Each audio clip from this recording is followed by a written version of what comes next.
우리 오늘 함께 나누실 말씀 요한복음 17장입니다. 17장 11절에서 23절까지 같이 보겠습니다. 요한복음 17장입니다. 요한복음 17장 11절에서 23절까지 같이 보겠습니다. 다 찾으신 줄 알고 제가 먼저 읽음으로 교독하겠습니다. 나는 세상에 더 있지 아니하오나 그들은 세상에 있사옵고 나는 아버지께로 가옵나니 거룩하신 아버지여 내게 주신 아버지의 이름으로 그들을 보존하사 우리와 같이 그들도 하나 되게 하옵소서.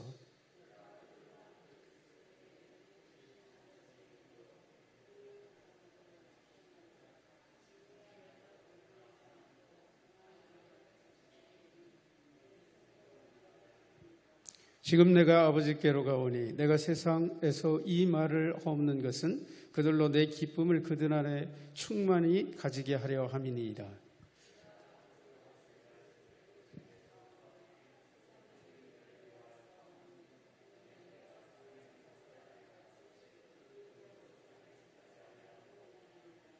내가 비옵는 것은 그들을 세상에서 데려가시기를 위함이 아니오 다만 악에 빠지지 않게 보존하시기를 위함이니이다.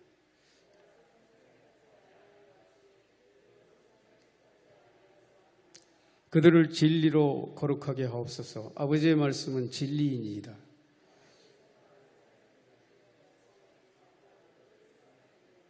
또 그들을 위하여 내가 나를 거룩하게 하오니 이는 그들도 진리로 거룩함을 얻게 하려 함이니이다.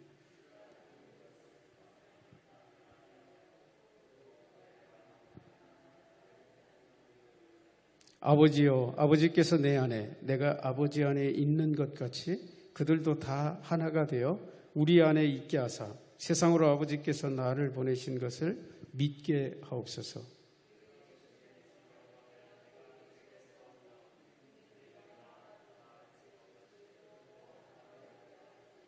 함께 읽겠습니다.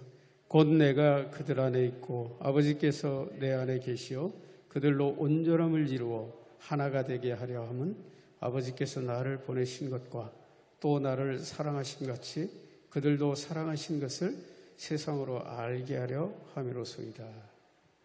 아멘.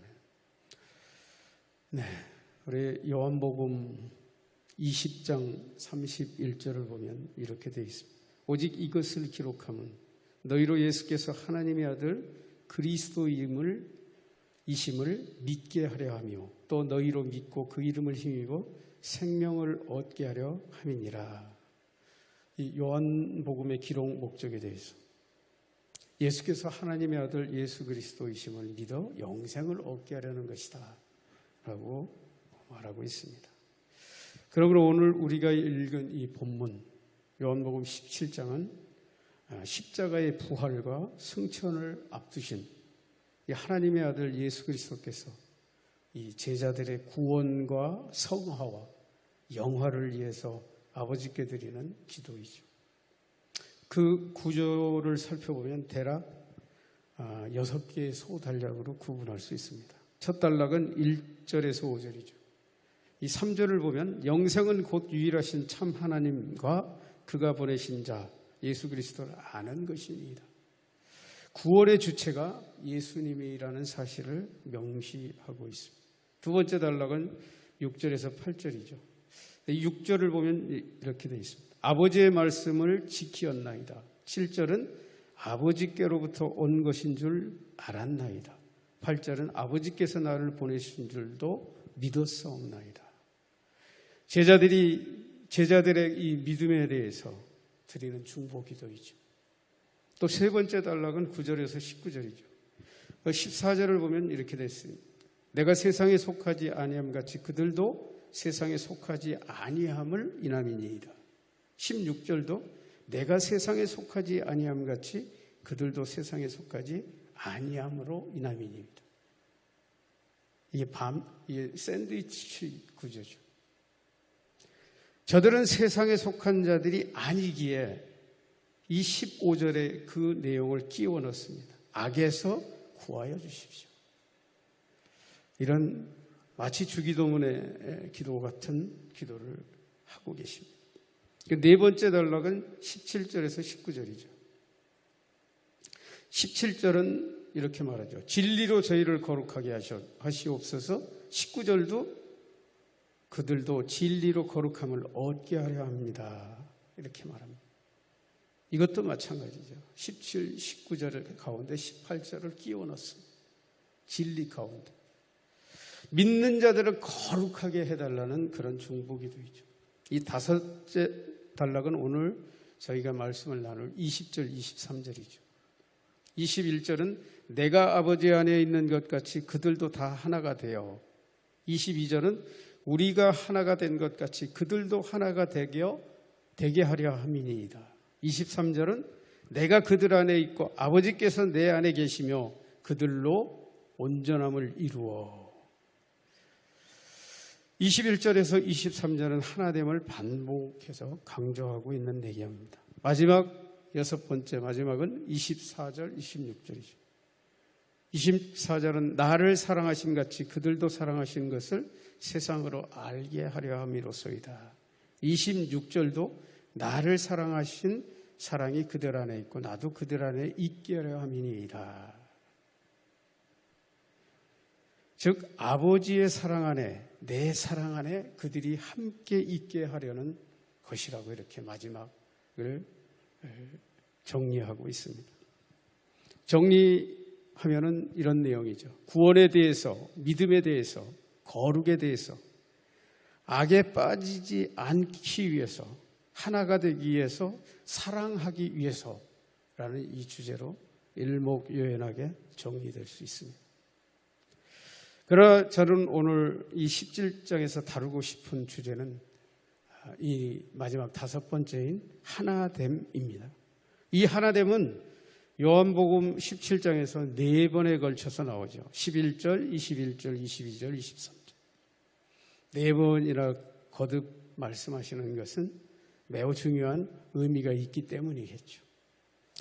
먼저 예수님이 말씀하신 하나됨의 시작은 11절에서 시작되죠. 우리와 같이 그들도 하나가 되게 하옵소서. 즉 성부와 성자와 성령 안에서 성도가 하나 되는 것을 말씀하시는 거죠. 두 번째는 21절. 아버지와 아버지께서 내 안에 내가 아버지 안에 있는 것 같이. 세 번째는 22절로 우리가 하나 된 것 같이. 네 번째는 23절이죠. 내가 그들 안에 있고 아버지께서 내 안에 계시오.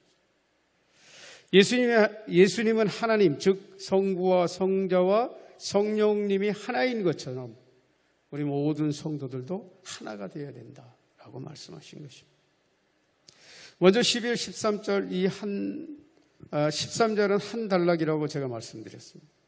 11절의 내용을 자세히 살펴보면 아버지의 이름으로 그들을 보존하시고 우리와 같이 그들이 하나가 되게 해 주십시오. 12절은 지금까지 그들을 내가 지켰습니다.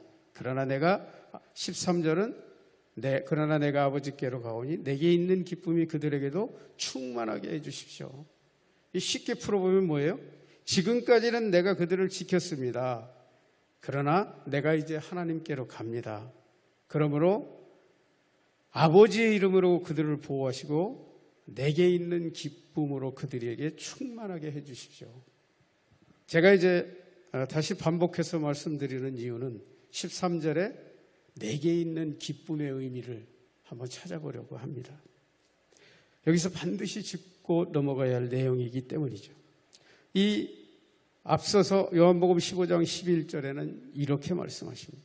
내가 이것을 너희에게 이름은 내 기쁨이 너희 안에 있어 너희 기쁨을 충만하게 하려 함이라 라고 얘기합니다. 이 예수님의 기쁨이 충만하게 하려 했던 의도를 찾아볼 수 있죠. 그리고 이 11절의 배경을 보면 이것도 역시 유대인의 문장 기법이죠. 샌드위치 기법으로 강조를 합니다. 바로 앞절인 10절에는 내가 아버지의 계명을 지켜 그의 사랑 안에 거하는 것 같이 너희도 내 계명을 지키면 내 사랑 안에 거하리라. 계명을 지키는 것을 사랑 안에 거하는 것이라고 말씀하셨고 너희도 내 계명을 지키면 내 사랑 안에 거하리라. 이렇게 말씀하시고 11절을 얘기하신 거죠. 그것이 나의 기쁨이 충만한 것이라고 말하죠. 그리고 이어서 바로 뒷절인 12절에서 다시 강조를 합니다.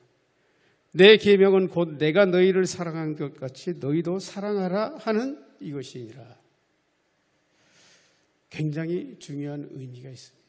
하나됨의 의미, 앞에서도 사랑 안에서 하나, 계명을 지키는 사랑 안에서 하나, 뒤에 예수님은 새 계명을 너희에게 준다. 그것은 사랑 안에서 하나 되는 것이다 라고 강조하고 있는 것이죠. 그래서 예수님이 말씀하신 사랑으로 충만한 이 기쁨이라는 것은 바로 하나님의 말씀 안에서 사랑으로 하나 되는 것이다 라고 말할 수 있는 것이죠. 그리고 이어서 그 사랑 안에 거하는 방법들을 쭉 열거하십니다. 14절에서 16절은 계속해서 이 샌드위치 기법으로 강조하는 내용들이 몇 군데 나옵니다. 14절은 그들이 세상에 속하지 않았습니다. 15절은 그들이 악에서 빠지지 않게 해주십시오를 가운데 놓고 다시 16절에서 그들이 세상에 속하지 않았습니다 라고 강조합니다. 세상에 속하지 않는 그들을 악에서 빠지지 않도록 지켜주십시오라는 그런 기도이죠. 이어서 17절에서 19절도 보면 참 재미있습니다. 17절은 그들을 아버지의 말씀인 진리로 거룩하게 하옵소서. 그리고 18절은 아버지께서 나를 보내신 것 같이 나도 그들을 세상으로 보내었습니다. 무엇입니까? 복음을 전하도록 세상에 보냈다는 얘기죠. 그리고 나서 다시 19절에 그렇게 강조합니다. 그들이 진리로 거룩함을 얻게 하려는 것입니다. 진리로 거룩함을, 진리의 거룩함 사이에 파송이 있었다는 거예요. 하나님은 이 진리의 거룩한 말씀으로 예수 그리스도를 파송하셨고요. 그리고 예수님은 이 진리의 거룩한 말씀으로 제자들을 세상에 파송했다. 이런 내용이 되는 겁니다. 그리고 이어서 20절은 그 대상들에 대해서 설명합니다. 그 대상은 누군가? 내가 기도하옵는 것은 저들만이 아니라 제자들을 통해서 믿는 사람도 이해하는 것입니다. 뭐예요? 이 말씀은 모든 믿는 자들을 대상으로 하는 말씀이라는 의미죠.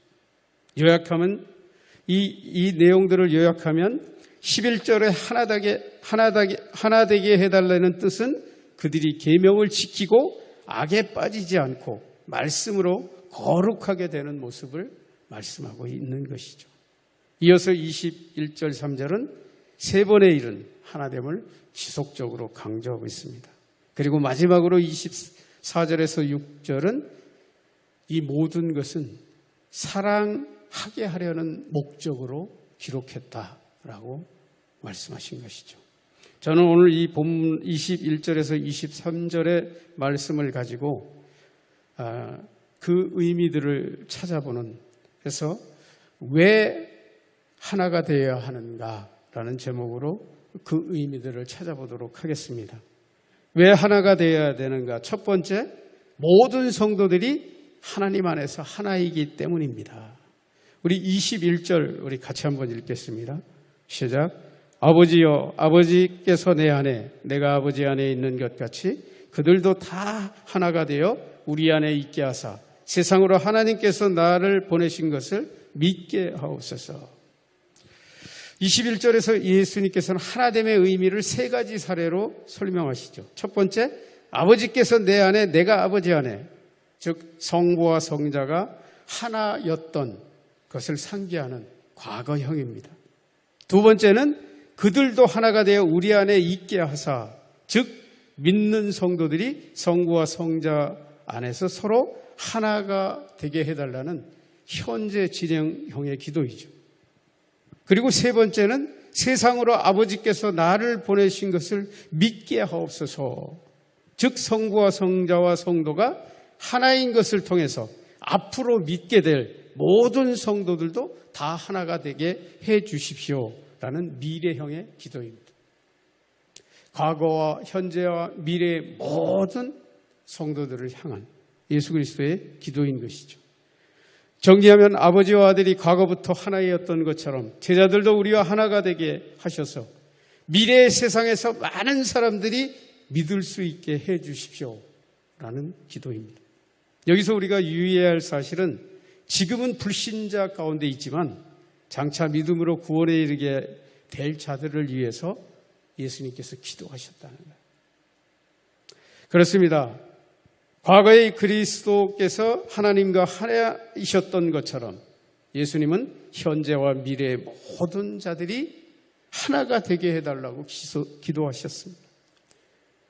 그러므로 그리스도 안에 있는 모든 세대가 하나 되는 것이 성자와 성자의 기뻐하시는 뜻이라는 얘기입니다. 결국 하나님의 사랑과 부르심은 모든 세대를 포함하고 있다는 사실입니다. 그리고 하나님의 이 부르심에는 조금의 차별도 없다는 사실이죠. 그러므로 누구든지 주의 부르심에 순종하는 자는 그리스도 안에서 하나가 되는 것이죠. 그러므로 모든 세대가 예수 안에서 하나가 되어서 풍성한 은혜 가운데 살아가는 모습, 그 모습을 통해서 또 다른 자들이 믿게 된다, 이런 말씀인 것이죠. 그리고 여기서 우리가 주의할 것은 여기서 하나됨은 제도나 조직에 의한 획일적인 하나됨은 아닙니다. 각자 다양한 사람들이 그리스도 안에서 일치를 이루는 것이죠.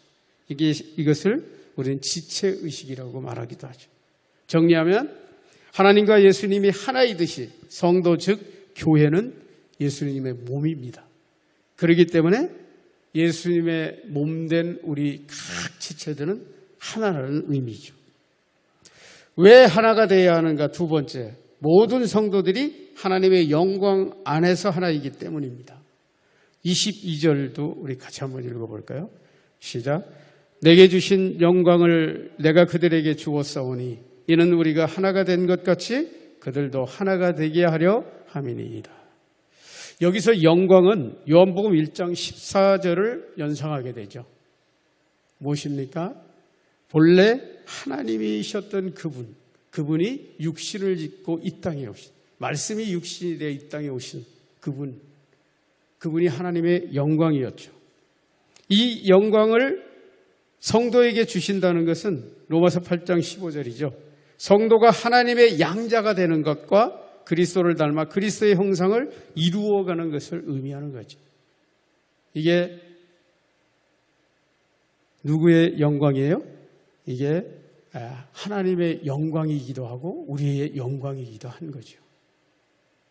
하나님의 아들 예수 그리스도는 이 땅에 오신 가장 영광스러운 일은 자신을 통해서 모든 사람들이 구원받는 것이죠. 우리의 영광은 그분을 통해서 우리가 구원받는 그것이라는 사실이죠. 여기서 내게 주신 영광은 5절의 창세전에 아버지와 함께 했던 영광과 지상의 모든 사역을 마친 후에 아버지와 함께 할 영광을 말합니다. 그러나 특히 우리가 알아야 될 것은 요한복음 16장 14절에 예수님의 대제사장적 기도에서 십자가와 영광을 분명하게 말씀하셨다는 것이에요. 예수님은 아버지와 함께 누리는 그 영광만을 영광이라고 하시지 않으셨고 십자가를 영광으로 얘기하셨답니다. 굉장히 우리에겐 의미가 있는 이야기이죠. 이어서 저희에게 주었사오니는 제자들 역시 예수 그리스도의 영광에 참여했다는 거예요. 그 참여했다는 게 무엇입니까? 우리의 구원이죠. 디모데후서 2장 12절과 요한계시록 20장 4절에서도 성도들은 하나님의 자녀로서 그리스도와 함께 세세토록 왕노릇하는 영광을 말하고 있는 것이죠. 영원히 사랑 가운데 거하는 축복을 말씀하고 있는 것이죠.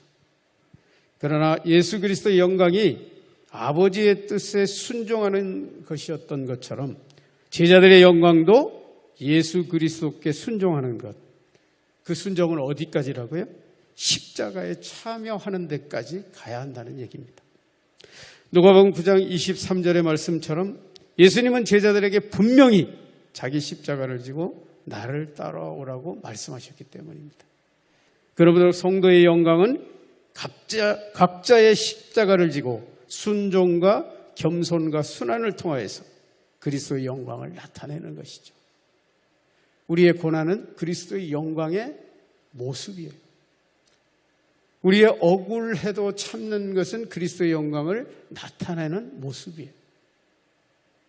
우리가 지금 당하고 있는 이 코로나, 그리스도의 영광을 나타내는 모습이 되어야 하는 거예요. 예수님은 아무 죄를 지시지도 않고 심판을 받으시고 정죄되시고 십자가에 달리시고 죽으셨어요. 그것을 이사야는 도살장으로 끌려가는 어린 양으로 비유하고 있어요. 여러분, 우리가 주님의 십자가를 진다는 의미는 바로 그런 모습으로 세상 속에서 살아가라는 거예요. 억울하지만 세상에 말하지 않고 묵묵하게 주님을 따라가는 사람. 이 모습이 하나님께 영광이라는 거죠. 정리하면 본절에서 하나됨은 하나님의 영광, 예수 그리스도의 영광인 십자가의 부활에 참여하는 영광, 그 영광을 말하는 것이죠. 결국 성부와 성자의 영광이 하나인 것처럼 그리스도의 몸된 우리 교회 모든 성도들도 하나님의 영광에서도 하나라는 사실이에요. 우리 한 사람 한 사람이 하나님의 영광을 나타내야 할 그런 사명자들이라는 거예요. 우리는 예수 그리스도께서는 우리에게 그런 모습을 찾고 계시는 거죠. 왜 하나가 되어야 하는가? 마지막 세 번째입니다. 모든 성도는 하나님의 사랑 안에서 하나이기 때문입니다. 우리 23절도 같이 읽겠습니다. 시작. 곧 내가 그들 안에 있고 아버지께서 내 안에 계시어 그들로 온전함을 이루어 하나가 되게 하면 아버지께서 나를 보내신 것과 또 나를 사랑하신 같이 그들도 사랑하신 것을 세상으로 알게 하려 함이로소이다. 23절은 첫 단락인 21절의 문장 구조와 매우 유사하죠. 21절에서 하나 되면 아버지와 아들 안에서 제자들도 함께 거한다는 의미였습니다. 그러나 여기 23절은 제자들이 아버지와 온전함을 이룰 수 있는 근거는 아들이 제자들 안에 있고 또한 아버지 안에 있기 때문에. 무슨 얘기예요? 그 얘기가 그 얘기 아니냐 그럴 수 있죠. 근데 아닙니다. 다릅니다. 중재자입니다. 예수님이 하나님 안에 계시고 우리 안에 계시기 때문에 우리가 하나님 안에 거할 수 있는 거예요. 이 얘기는 무엇을 의미하냐? 예수 그리스도를 통하지 않고 하나님께로 갈 수 없다라는 얘기입니다. 이어서 이제 마지막으로 온전함을 이루어 하나가 되려 하려 함은 이라는 의미는 제자들이 세상에 드러내야 할 온전한 하나됨을 강조하고 있죠. 아버지와 아들의 온전한 일체의 수준으로 제자들도 하나 되어야 한다는 얘기입니다. 그러므로 온전함을 이루라는 것은 예수 그리스도의 장성한 분량까지 끊임없이 성장하는 성화의 과정을 넘어서 영화에 이르기까지 성장해 가라는 의미라고 할 수 있습니다. 영화, 죽어야 가는 거 아닌가? 그러나 우리의 목표 지점은 거기까지라. 그래서 성장하지 않아도 되는 인간은 아무도 없더라. 죽는 날까지 성장해야 한다. 물론 최종적인 연합과 완성은 주님이 오시는 마지막 날에 성취됩니다. 그러나 교회는 모든 단계에서 성장과 완성을 향해서 끊임없이 나가야 하는 본질적인 목적을 가지고 있다는 거예요. 여러분, 생명의 속성이 뭡니까? 생명의 속성은 성장이에요. 성장하지 않는 건 죽은 거예요. 이어서 세상으로 알게 하려 함이라고 말하고 있죠. 여기서 알게라는 의미가 상당히 의미가 있습니다. 21절에서 말하는 믿게와는 분명히 다릅니다. 여러분, 믿는 것과 아는 것 차이를 이해하십니까? 믿는 것. 우리는 믿는 것은 나의 관점입니다. 내가 믿는 거예요. 내가 믿는 거예요. 그리고 믿었다고 인정해 받는 거예요. 그러나 알게 하려 함이라는 것은 그런 수준이 아니에요. 누가 봐도 저 사람을 보면 믿는 것을 알게 된다는 거예요. 엄청난 차이입니다. 이것이 이 믿음의 성장 과정이죠. 처음에는 언어적인 믿음을 얘기하죠. 그러나 다음으로 신앙 고백적인 믿음을 말하죠. 그러나 마지막은 삶으로 살아내는 믿음이라는 거예요. 누가 봐도 아는 믿음. 거기까지 이르러야 된다. 우리의 목표. 그래서 여기서 알게라는 말은 믿음을 넘어서 세상 누가 봐도 인정하기까지라는 의미를 포함하고 있어요. 이 온전하면은 그런 뜻이 담겨 있는 것이죠. 즉 내가 믿는다는 수준이 아니라 내가 믿음으로 사는 모습을 세상이 인정해 주는 단계를 말하는 것이죠.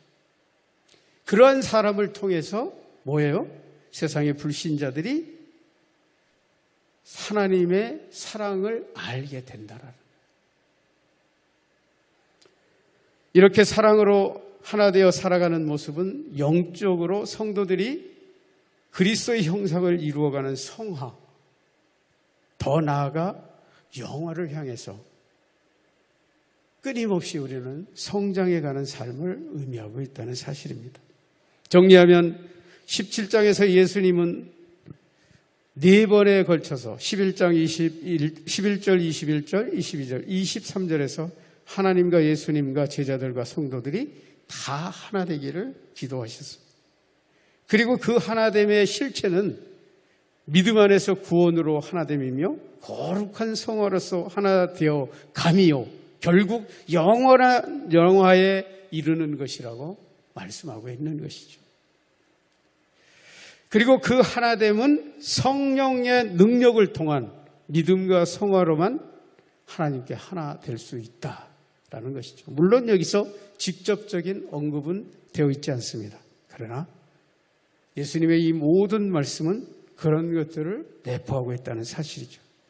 그리고 이 모든 하나됨의 결속, 이 하나됨의 결속은 어떤 모습으로 나타날 것인가? 그것이 24절, 26절이죠. 이 모든 하나됨의 실체를 정의하는 결론부이죠. 24절은 우리 같이 한번 읽어볼까요? 시작. 아버지여 내게 주신 자도 나 있는 곳에 나와 함께 있어 아버지께서 창세전부터 나를 사랑하심으로 내게 주신 나의 영광을 그들로 보존하시기를 원하옵나이다. 여기서 나 있는 곳, 아버지의 집이요 예수님이 예비하신 처소를 의미합니다. 또 창세전부터 나를 사랑하신 영광을 그들로 보게 하여 주십시오. 그 의미는 창조시대의 영원로운 사랑으로 회복되는 것을 보게 하여 달라는 의미죠. 이어서 25절에도 이렇게 말합니다. 의로우신 아버지여 세상이 아버지를 알지 못하여도 나는 아버지를 알았사옵고 그들도 아버지께서 나를 보내신 줄 알았사옵나이다. 세상은 하나님이 창조하신 것을 알지 못했습니다. 그러나 예수님은 창조주셨기 때문에 그걸 알고 계셨고 또 제자들도 아버지께서 나를 보내신 줄을 알았습니다. 즉 그들은 하나님을 믿었습니다. 라는 예요. 마지막 26절 우리 같이 한번 읽어볼까요? 시작. 내가 아버지의 이름을 그들에게 알게 하였고 또 알게 하리니 이는 나를 사랑하신 사랑이 그들 안에 있고 나도 그들 안에 있게 하려 함이니이다. 사랑 안에서 하나됨의 모습이죠. 여기서 알게라는 의미는 앞에서도 설명을 드렸습니다. 이 믿게라는 개념은 나 중심적이기 쉽지만 알게라는 의미는 상대방이 나를 안다는 거예요. 인정한다는 의미를 포함하고 있다는 것이죠. 아버지께서 나를 사랑하신 그 사랑이 그들 안에 있게 되고 나도 그들과 그 사랑 안에서 함께 하려는 것입니다. 즉 예수님의 강조점은 성부와 성자와 성령 안에서 성도가 하나 되는 것이죠. 그러나 그 하나됨은 이 사람을 통해서 사랑이라는 열매로 결실하게 된다. 이런 의미입니다. 좀 산만했을지 모르겠습니다. 이 말씀을 정리하겠습니다. 하나님과 예수님이 하나이시고 예수님과 제자들이 하나인 것처럼 모든 성도는 하나님 안에서, 그리스도 안에서, 성령 안에서 하나입니다. 그리고 그 하나됨의 결속력은 바로 사랑입니다. 사랑의 본질은 하나님이시며 예수 그리스도시며 성령님의 속성이시죠. 그러므로 예수님께서 말씀하신 하나됨이라는 의미는 위지적인 일치, 물리적인 합치도 아닙니다. 사랑은 성도의 길이며 진리며 영원한 생명을 향하는 성령님을 따라가는 영화로운 길이라는 것입니다. 이 하나됨은 진노의 자녀에서 사랑의 자녀로 본질적인 존재 회복이에요. 이 태초부터 사랑하신 하나님의 사랑이라는 본질적인 관계로서의 회복인 것이죠. 존재로서, 관계로서의 회복이에요. 이게 어떤 면으로 우리는 에덴의 회복이라고 얘기하죠. 죄를 짓기 이전으로 회복되는 것을 의미합니다. 이 하나되면 우리는 이 하나됨을 소망하는 것이죠. 그래서 우리 모든 세상의 인간들은 우리의 심령 속에 무엇인지 모를 갈급함이 있죠. 이 갈급함의 해답은 하나님이십니다. 하나님이 없으면 세상의 어떤 것으로도 채워질 수 없는 갈급함에 빠져 살아가게 된다는 것이죠.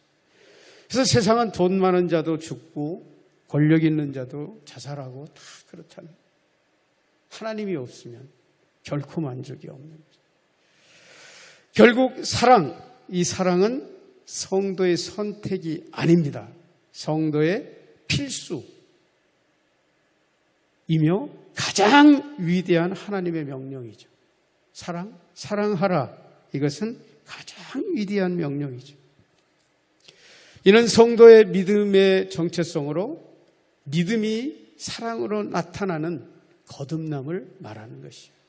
억지로 안 돼요. 죽어라고 사람들이 믿어라 얘기해도 믿어줘야지 믿겠다고 말하잖아요. 왜 그럴까요? 왜 그럴까요 도대체? 이것이 자기 의지로 믿으려 하기 때문에 안 된다는 거예요. 의지로 믿어지지 않습니다. 뭘로? 말씀으로, 성령으로 믿어지게 되는 것이죠. 굉장히 중요합니다. 사랑하는 여러분, 하나님이 우리를 사랑하신 것은 어떤 조건이 아니라 하나님의 본성이 사랑이세요. 그냥 우리를 사랑해야지 하고 사랑하시는 것이 아니라 하나님 자체가 사랑이시라는 사실이죠. 그러므로 그 사랑 안에서 하나님과 예수 그리스도와 하나 된 성도의 정체성, 우리의 정체성도 하나님을 향한 믿음이 매 성장함으로 인해서 성화되어 가는 과정. 그래서 그것이 사랑하는 삶이 우리의 인격이 되고 성품이 되는 그런 것들을 의미하는 거예요. 그래서 세상에서 가장 교만한 말이 나는 성장하지 않아도 되는 그런 말이 되는 것이죠. 요한복음 13장 34절은 분명하게 말합니다. 새 계명을 너희에게 주노니 서로 사랑하라. 내가 너희를 사랑한 것 같이 너희도 서로 사랑하라. 이 사랑은 권면이 아닙니다. 절대적인 명령이라는 사실이에요. 사랑하라. 우리에게 선택에 어떤 의지를 주시지 않았다는 얘기입니다. 또 요한복음 13장 바로 이어진 35절에서는 그렇게 말합니다. 너희가 서로 사랑하면 이로써 모든 사람이 너희가 내 제자인 줄 알리라. 제가 아까 알게라고 얘기했죠. 믿음은 알게까지 가야 된다고 했죠. 근데 여기서 내 제자인 줄 알리라의 이 알리라가 그럽니다. 내가 주님의 제자입니다라고 우겨서 제자가 아니라 남들이 저 사람은 하나님의 제자이다. 주님의 제자이다. 라고 알게 된다라는 얘기입니다. 성부와 성자와 성령님의 사랑 안에서 인간을 창조하셨고 인간을 사랑하셨고 인간은 하나님을 사랑하는 모습이 가장 영광스러운 모습, 영화로운 모습이죠. 이것이 우리들의 본질적인 회복이죠. 관계의 회복, 교제의 회복, 이 모든 회복인 것이죠. 그러므로 하나님과 예수님과 성령님과 인간이 사랑으로 하나 되는 모습이 바로 하나님께 영광이요, 우리의 영광이 되는 것입니다. 인간이 가장 영화로운 모습, 인간의 가장 영화로운 모습, 우리는 그것을 영화라고 하죠. 그 영화는 어디일까요? 바로 죄를 알지 못하던 창조의 모습으로 회복되는 것이죠. 그것이 가장 영광스러운 모습이죠. 결국 예수님의 중보기도는 이 영광스러운 창조의 모습으로 회복되는 과정을 말하고 있는 것이죠. 요한복음 15장은 이 모습에 대해서 더 좀 사실적으로 말하죠. 여러분 너무 잘 아시죠? 1절에서 8절은 나는 참 포도나무여 내 아버지는 농부라. 하나님과 예수님의 관계는 농부와 포도주라고 말씀하십니다. 그런데 2절에 보면 뭐라고 얘기합니까? 무릇 내게 붙어있어 열매를 맺지 아니하는 가지는 아버지께서 그것을 제거해 버리시고 무릇 열매를 맺는 가지는 더 열매를 맺게 하려 하여 그것을 깨끗하게 하시느니라. 포도나무인 예수 그리스도와 가지인 성도의 관계는 열매를 맺는 것으로 형성된다고 하는 것이죠. 열매를 맺기 위한 관계라는 얘기입니다. 그리고 이어서 포도나무의 비유를 끝나고 나서 바로 이렇게 얘기하십니다. 9절이죠. 아버지께서 나를 사랑하신 것 같이 나도 너희를 사랑하였으니 나의 사랑 안에 거하라. 12절은 내 계명은 곧 내가 너희를 사랑한 것 같이 너희도 서로 사랑하라 하는 것이니라. 17절도 내가 이것을 너희에게 명하면 너희로 서로 사랑하게 하려 함이라. 자연스럽게 1절에서 8절의 포도나무와 이 열매의 의미를 그 열매가 무엇이냐를 설명하고 있는 거예요. 그 열매는 바로 사랑이라고 말씀하고 있는 거예요. 사랑이라고. 그렇습니다. 요한복음 15장의 포도나무와 가지의 관계에서 핵심 주제는 열매였습니다.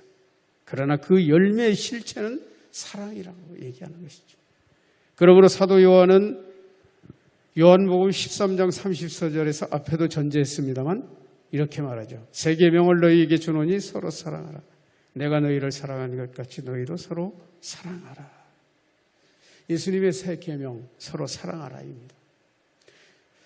요한복음 또 35절에도 그렇게 말합니다. 너희가 서로 사랑하면 이로써 모든 사람이 너희가 내 제자인 줄 알리라. 사랑의 조건. 결국 하나 되면 성부와 성자와 성령님과 성도와 성도 간에 사랑하는 것이죠. 여러분 사랑하십니까? 우리는 무엇 때문에 가슴을 칩니까? 내 기도가 응답되지 않았어요? 돈이 없어서? 아니면 명예가 없어서? 권세가 없어서 가슴을 치십니까? 정말 우리가 가슴을 쳐야 할 것은 우리 안에 사랑이 없을 때 가슴을 쳐야 된다는 것이죠. 왜요? 사랑은 행복의 조건이기 때문에. 하나님, 사랑은 영광의 조건이기 때문에.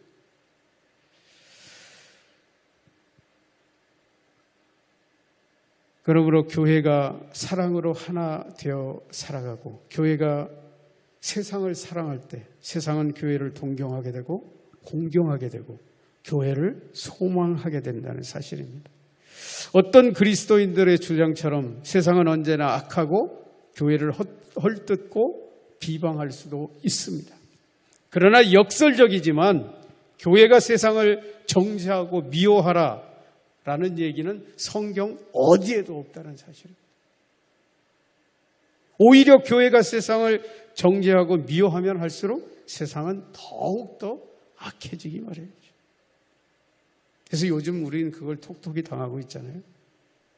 교회를 비방하고 비하하며 조롱하고 저주하게 된다는 사실이죠. 저는 이 순복음교회에서 만난 우리 기독교 데이터를 매월 몇 번씩 이 설문조사해가지고 보내주시는 분이 있어요. 감사해요. 한 2주에 한 번씩은 보내주시는 것 같아요. 그 데이터에 보면 아주 극히 이 그리스도인에 대한 세상의 생각들이 악화되고 있어요.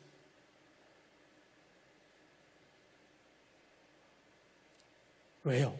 그들은 원래 우리를 정죄하기 때문에 그런가요? 아니에요. 이 코로나 사태가 있기 전보다 거의 몇 배 악해져 있습니다. 기피의 대상 그리스도인. 정말 함께하고 싶지 않은 사람들 그리스도인. 그래서 불교하고 천주교는 파란불인데 우리 기독교는 빨간불이더라고요. 물론 그럴 수 있어요, 세상은. 그러나 하나님의 말씀에 비추어 봤을 때 우리는 그것들을 우리 자신에 적용해야 된다는 사실. 우리 자신. 얼마나 세상을 향해서 우리가 날뛰었는지 반성해 봐야 된다는. 오히려 교회가 세상을 조롱하고 그랬던 일들이 얼마나 많았는지 한번 생각해 봐요. 우리 교회의 지금 특성은 뭡니까? 세상이 교회에 대해서, 예배에 대해서 무슨 말만 하면 핍박이라고 하지 않습니까? 근데 미국에서도 그렇게 드려요. 미국에서도 교회를 핍박하나요? 제 후배 목사 매주 온라인 예배 드려요. 저는 매일 듣고 있어요. 왜 우리만 그렇게 얘기하는 걸까요? 미국은 아무 소리 안 하는.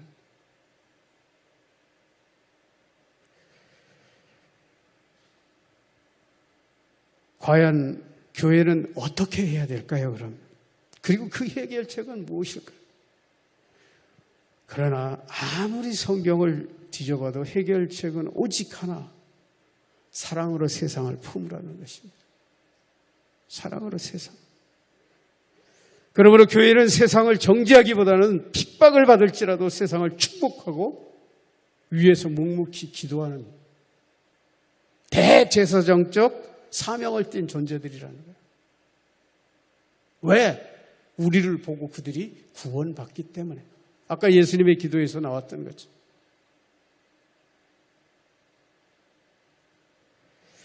성경 어디에도 다른 방법이나 다른 지름길을 기록하고 있지 않습니다.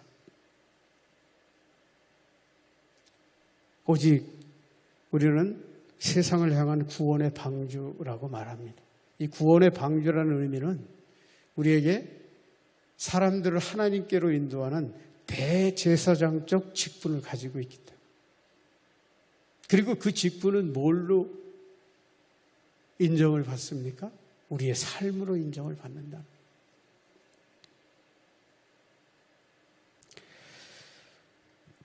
성경은 오직 교회와 성도가 대적해야 할 대상에 대해서 딱 규정해서 말합니다. 사탄과 마귀와 귀신. 우리가 대적해서 이겨야 될 대상은 그들입니다. 하나님의 계명은 세상이 아무리 약할지라도 세상을 대적하고 정죄하라고 말씀하지 않고 사랑하라고 말씀하십니다. 더 나아갑니다. 원수라도 사랑. 원수라도 사랑. 얼마까지 사랑해야 됩니까, 하나님? 몇 번이나 사랑해야 됩니까, 하나님? 70번씩 7번이라도 사랑. 이건 뭐예요? 무제한적이라는 의미를 포함하고 있어요. 무제한적으로 사랑하라는.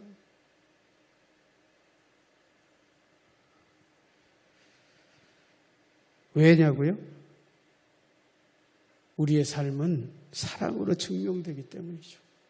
만일 우리의 분노와 미움으로 세상을 이길 수 있다면 그렇게 하십시오. 저는 그리고 그렇게 해서 이긴다면 그게 기적이라고 저는 확신해요. 왜? 성경이 그렇게 기록하지 않기 때문에.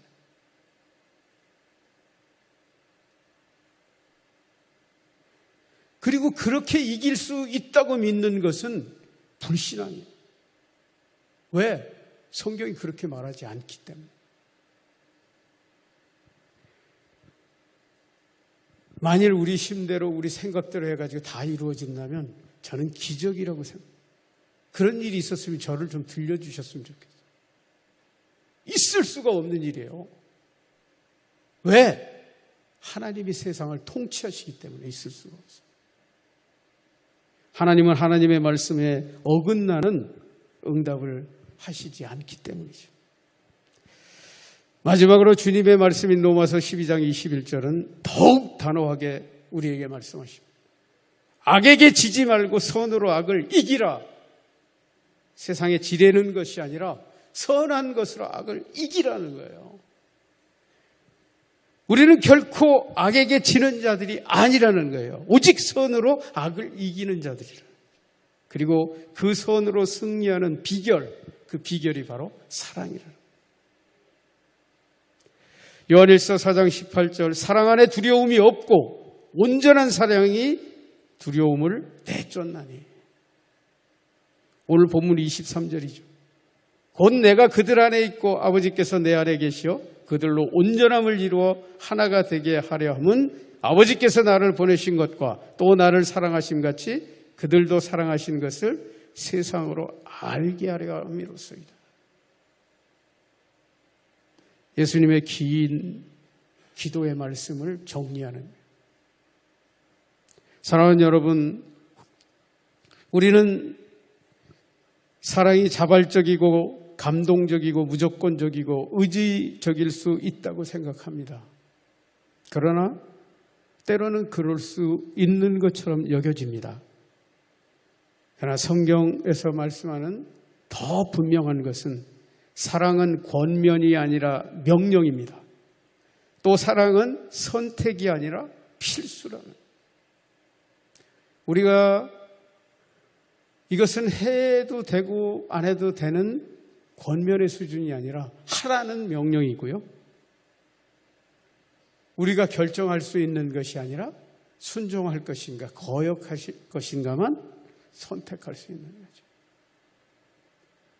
그러므로 마음대로 분노하고 미워하고 세상을 정죄하는 모든 모습, 이웃을 정죄하는 모든 모습 단언합니다. 불신앙입니다. 불신앙입니다. 왜? 하나님의 말씀을 말씀대로 믿지 않기 때문이죠. 그렇다면 지금 여러분 앞에 말씀을 전하고 있는 저는 그럴까요? 저도 그 대상입니다. 완전하지 못해.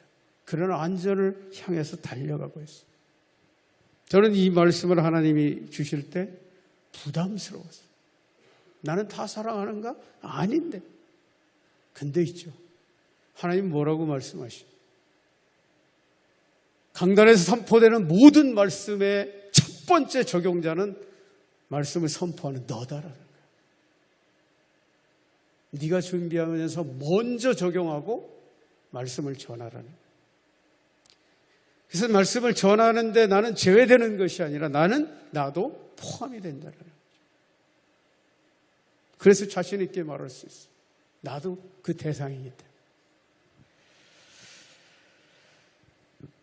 성도는 오직 믿음으로 사랑하고 사랑하지 못하는 자신에 대해서 성령의 능력으로 사랑할 수 있도록 애통하게 기도하는 것이죠. 사랑하는 여러분, 만일 나와 여러분이 어떤 환경에서도 사랑할 수 없다면 우리는 성장해야 된다는 사실입니다.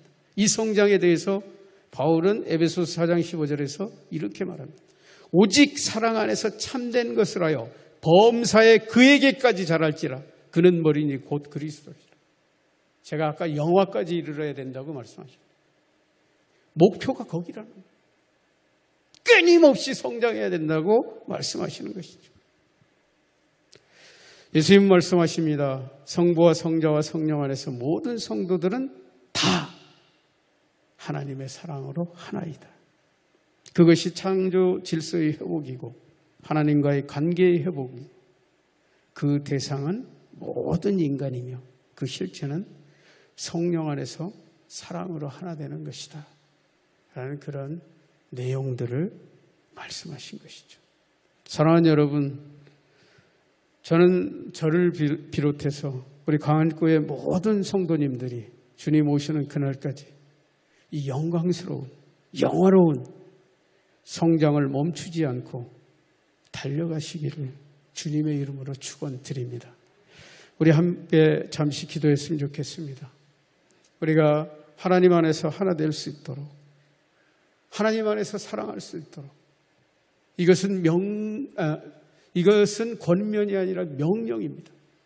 그리고 그것은 우리의 선택이 아니라 우리가 가슴을 치며 순종해야 할 순종이라는 사실입니다. 우리 주님 한번 크게 부르고 우리 이런 것들을 주님께 구하는, 사랑이 부족한 사랑을 구하는, 하나됨을 추구하는 그 마음을 구하는 기도를 드렸으면 좋겠습니다.